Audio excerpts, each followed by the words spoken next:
शिव ने क्यों ह्यूमन कहलाते हैं भोलेनाथ 1995। आदियोगी? सृष्टि की शुरुआत में जब ब्रह्मा ने संसार की रचना की, तब मानव जीवन को दिशा देने के लिए केवल शारीरिक अस्तित्व ही पर्याप्त नहीं था। मनुष्य को जीने की कला, आत्मज्ञान और परम सत्य से जुड़ने की साधना भी चाहिए थी। इस गहन रहस्य को उजागर करने वाले और पहली बार योग की शिक्षा देने वाले भगवान शिव ही थे। इसी कारण उन्हें आदियोगी कहा जाता है।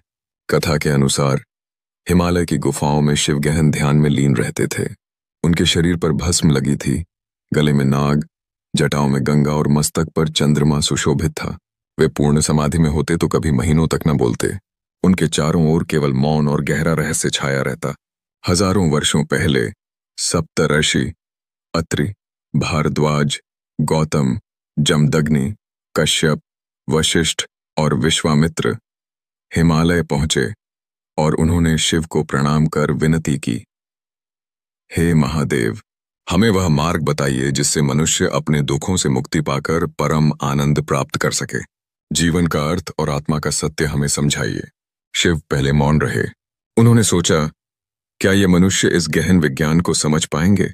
योग कोई साधारण ज्ञान नहीं, बल्कि स्वयं को ब्रह्मांड से जोड़ने की प्रक्रिया है। 6 माह तक वे बिना कुछ बोले समाधि में बैठे रहे। सप्तर्षि धैर्यपूर्वक प्रतीक्षा करते रहे। उनकी तपस्या, श्रद्धा और धैर्य देखकर अंततः शिव का हृदय पिघला और उन्होंने अपनी आंखें खोलीं। उस दिन से वे केवल भोलेनाथ ही नहीं, बल्कि आदियोगी बन गए, योग के प्रथम गुरु। उन्होंने सप्तऋषियों को योग के 112 मार्ग बताए।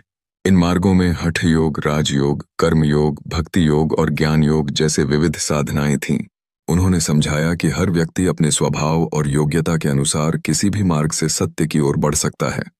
कथा में कहा गया है कि योग का यह अमृत 7 ऋषियों ने ग्रहण किया और फिर वे पूरी पृथ्वी पर फैल गए।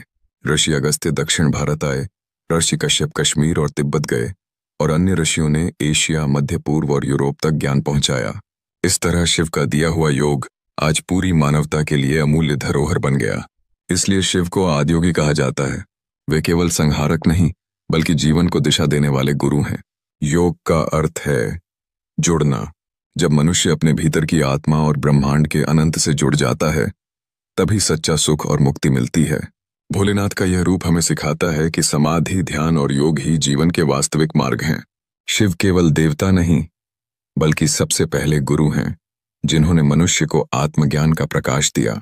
यही कारण है कि दुनिया भर में लोग आज भी शिव को आदियोगी मानकर योग की साधना करते हैं।